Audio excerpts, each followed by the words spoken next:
Friends, come with me on a bike ride from Walworth SE17 in London through to Westminster. I am always struck that I get on my bike in one of the poorest wards in England, and 15 minutes later I'm in one of the wealthiest. Although, interesting tragic fact, child poverty here in Walworth, where I'm based, is 31%. And actually it's 36% in the London borough of Westminster. Although Westminster, of course, has starker contrasts. Belgravia and Knightsbridge have only 5% child poverty. And that says something about the structural inequalities of wealth in the UK and many wealthy nations. So folks, here I am heading up the beautiful Walworth Road on a beautiful night.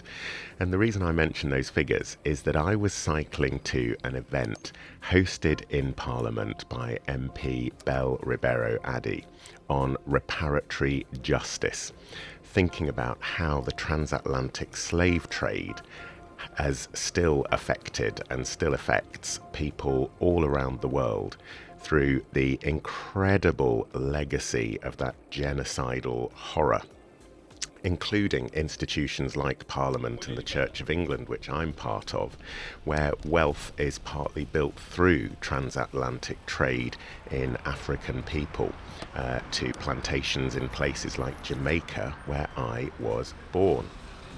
Now, some of you may know that in the 19th century, when the slave trade was abolished, partly due to members of Parliament and clergy of the Church of England who fought against it, 40% of the national budget at the time, £20 million, was paid to compensate people who had owned enslaved Africans, my ancestors.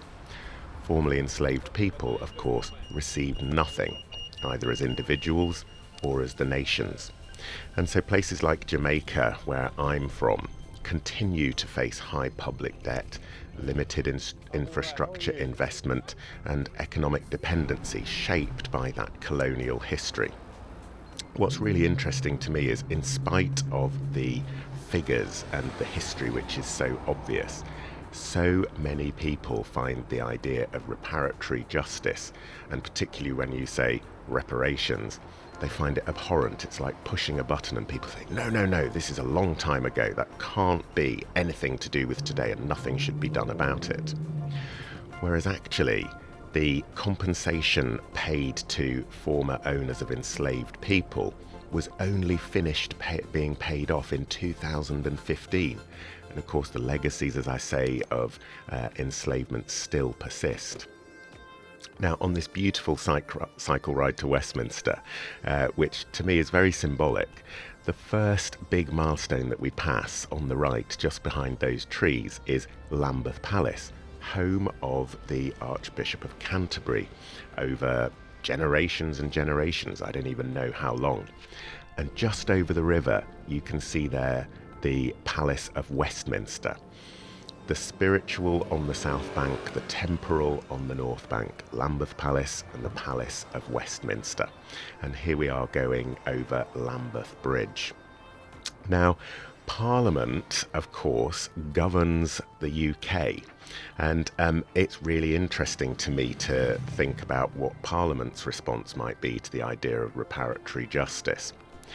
The basic salary for a Member of Parliament is £74,962, whereas the UK median full-time salary is £27,600. MPs earn 2.7 times more than the median workers' pay in the UK today. And on top of those earnings, on their basic salaries, for things like working for GB News, writing columns in newspapers, owning property and many other things, some MPs earn an extra £150,000 a year, some up to £1 million. Now, listen, as a Christian, the idea of reparatory justice is really important to me. And one of the verses I think of is in St. Luke's Gospel, where Zacchaeus says to Jesus, who he has met, he says, "Look, Lord, here and now I give half of my possessions to the poor, And if I have cheated anybody out of anything, I will pay 4 times the amount back. And Jesus says, today salvation has come to this house, because this man too is a son of Abraham. The Son of Man came to seek and save the lost. Now, the building on the left here, the red brick building, is where the church commissioners of the Church of England used to be based.